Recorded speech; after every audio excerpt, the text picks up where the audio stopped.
بسم اللہ الرحمن الرحیم۔ السلام علیکم دوستوں، انڈیا اسٹیٹ ماسٹر کی جانب سے آپ سب کو اپنے چینل میں خوش آمدید کہتا ہوں۔ دوستوں، ہم نے مطالعہ پاکستان کے MCQs کا سلسلہ شروع کیا ہوا ہے۔ اس سلسلے میں آج پارٹ 30 اپلوڈ کر لیتے ہیں۔ اس سے پہلے جتنے بھی پارٹس ہو چکے ہیں ان تمام کے لنکس اس ویڈیو کے ڈسکرپشن میں ہیں۔ تو شروع کرتے ہیں آج کوشچن نمبر 326 سے۔ کوشچن نمبر 326 ہمارے پاس ہے کہ Nandipur power plant is located in. Nandipur ایک گاؤں کا نام ہے جو کہ گجرانوالہ میں ہے۔ تو دس پروجیکٹ از لوکیٹڈ ان گجرانوالہ، اور یہ پاور پلانٹ پروجیکٹ جو ہے یہ چائنا الیکٹرک کمپنی کے ذریعے 2015 میں کمپلیٹ ہوئی تھی۔ کوشچن نمبر 327 دیکھیں۔ My brother book was written by Fatima Jinnah, option C correct option ہے۔ اور کوشچن نمبر 328 دیکھیں۔ What is the national tree of Pakistan? Pakistan کے قومی درخت کا نام دیودار ہے، آپشن ڈی ہے۔ کوشچن نمبر 329 دیکھیں۔ کوشچن اس طرح کے قائد اعظم محمد علی جناح پر ایک فلم بنی ہوئی ہے جس کا نام جناح ہے، اور یہ فلم 7 نومبر 1998 کو برطانیہ اور پاکستان میں ایک ہی ٹائم پر ریلیز ہوئی تھی۔ کہتے ہیں کہ اس فلم میں قائد اعظم کا کردار کس نے ادا کیا ہے؟ تو کریکٹ آپشن بی ہے، کرسٹوفر لی، جو کہ ایک انگلش ایکٹر اور سنگر ہے۔ کوشچن نمبر 330 دیکھیں۔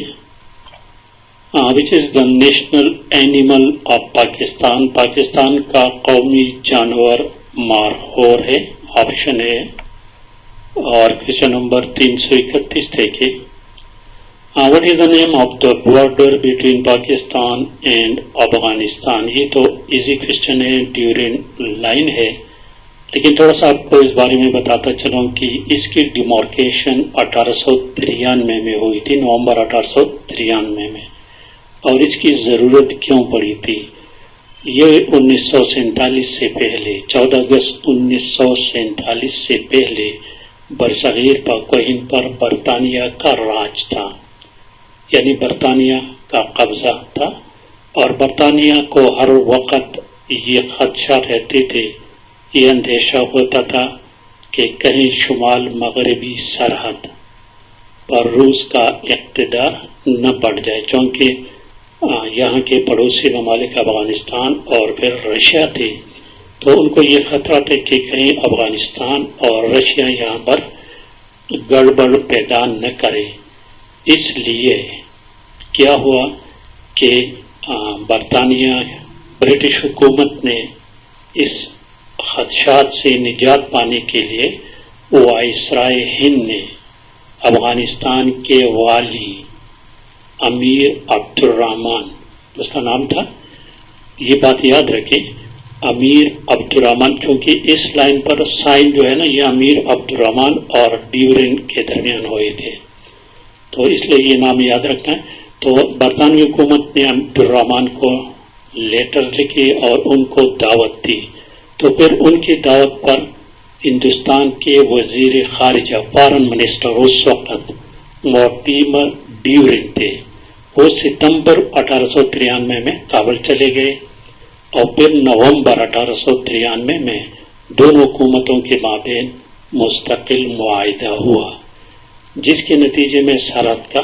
تعین کر دیا گیا، جو کہ ڈیورن لائن کے نام سے مشہور ہے۔ کوشچن نمبر 332 دیکھیں۔ 332 نمبر کوشچن، یہ بھی ایک اہم کوشچن ہے کہ boundary line between Azad Kashmir and occupied Kashmir, یعنی آزاد کشمیر اور مقبوضہ کشمیر کے درمیان جو لائن ہے اس کو لائن آف کنٹرول کہتے ہیں۔ اس لائن آف کنٹرول کو پہلے سیز فائر لائن کہتے تھے 1971 سے پہلے. یہ 1947 سے 1971 تک اس کو سیز فائر لائن کہتے تھے. جب فرسٹ ٹائم انڈیا اور بھارت کا کشمیر کے تنازع پر جنگ لڑی گئی تھی، پھر 1971 میں دوبارہ پاکستان اور انڈیا کے درمیان جنگ لڑی گئی.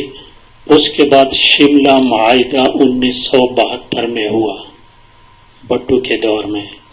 اس معاہدے کے تحت اس کا نام لائن آف کنٹرول رکھا گیا. ایک اور لائن ہے line of actual control. Line of actual control جو ہے یہ بھارت اور چائنا کے درمیان تنازع کا لائن ہے. ایک اور باؤنڈری ہے جس کو ورکنگ باؤنڈری کہتے ہیں. اب ورکنگ باؤنڈری کیا ہے یہ آپ لوگوں کا اسائنمنٹ ہو گئی دوستوں. آپ خود اس کو چیک کر لیں اور بتائیں کہ یہ کیا ہے. کویسچن نمبر 333 دیکھیں. In which year did East India Company occupied Punjab? East India company کے بارے میں لازمی جانکاری حاصل کریں دوستوں، اور اس کی تفصیل میں ایک ویڈیو میں ڈیٹیل سے بیان کر چکا ہوں، تو یہاں پر اس کی ضرورت نہیں ہے. چلتے ہیں کویسچن نمبر 334 کی طرف. کویسچن نمبر 334 ہمارے پاس ہے کہ پاکستان میں 2017 کی بات ہے. 2017 میں پاکستان میں آخری مردم شماری ہوئی تھی. کہتے کہ اس کے مطابق پاکستان کے کتنے فیصد لوگ غربت سے نیچے زندگی گزار رہے ہیں، جس کو پاورٹی لائن کہتے ہیں.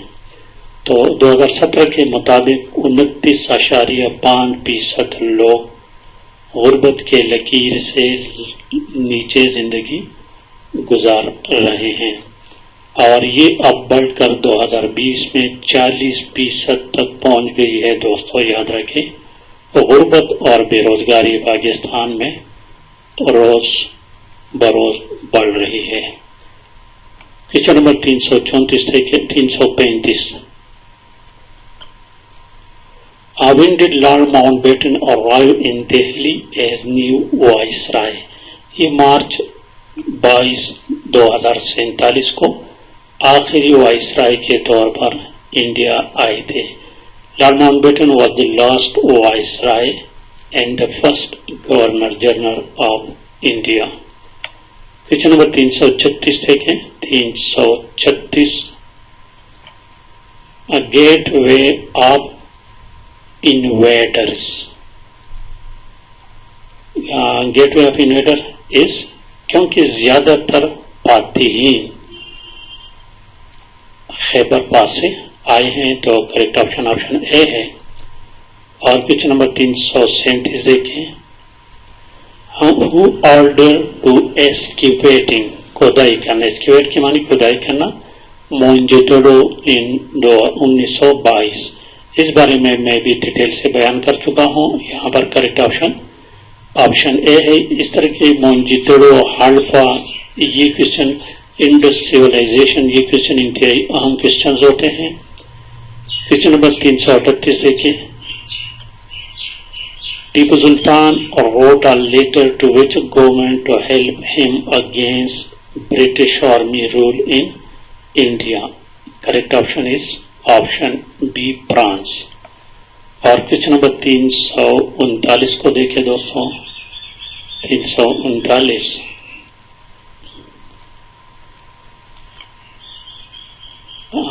Which slave king, غلام بادشاہ، دیکھیں بادشاہ بھی اور غلام بھی ہے، is buried in Lahore. Qutub uddin Aibak. اب اس کو غلام بادشاہ کیوں کہتے ہیں؟ یہ ترکمانستان میں ایک غریب گھرانے میں پیدا ہوئے تھے دوستوں. تو یہ تقریباً 1150 میں پیدا ہوئے تھے، 1210 میں وفات پا گئے تھے. اور یہ برصغیر کا پہلا مسلمان بادشاہ جس نے دہلی میں اسلامی حکومت کی بنیاد رکھی. یاد رکھیں، پہلا اسلامی مسلمان بادشاہ جس نے دہلی میں اسلامی حکومت یاد رکھی. تو دہلی ڈائناسٹی بھی اس کو کہتے ہیں, سلیو ڈائناسٹی بھی کہتے ہیں اس کو. تو اب یہ جو ہے نا دہلی کو سلطنت سے بھی مشہور ہے. یہ نسلاً ترک تھے. تو ترکمستان میں ایک سوداگر نے اس کو خرید کر نیشاپور لے آئے تھے اور قاضی فخر الدین عبدالعزیز کے ہاتھوں فروخت کر دیا. تو اس نے پھر کیا کیا, سلطان شہاب الدین غوری کی خدمت میں اس کو پیش کیا. سلطان نے کثیر رقم دے کر اس کو خرید لیا تھا. شکل صورت سے اچھے نہیں تھے لیکن اس کی چھوٹی انگلیاں نا وہ کٹی ہوئی تھی, اس لیے اس کو ایبک کہتے ہیں. ایبک کہتے ہیں شل, یعنی ایک انگلی کٹی ہوئی. لیکن مختصر یہ کہ یہ بہت بہادر تھے, بہت جنگوں میں اس نے بہادری حاصل کی. 1206 میں پھر جب سلطان غوری وفات پا گئے تو اس نے اپنی سلطنت کا اعلان کر دیا. تو this Qutb uddin Aibak is the father of slave dynasty, Delhi سلطنت, یہ تمام نام ان کو دیے جاتے ہیں. آخری کوشچن دیکھیں آج کی ویڈیو کا, question number 340. What does the word Pakistan mean? The holy land.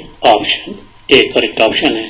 تو یہ تھے دوستوں آج کی ویڈیو. پسند آنے کی ضرورت نہیں, پلیز چینل کو بھی سبسکرائب کریں, ویڈیو کو لائک اور شیئر لازمی کریں. Thank you for watching.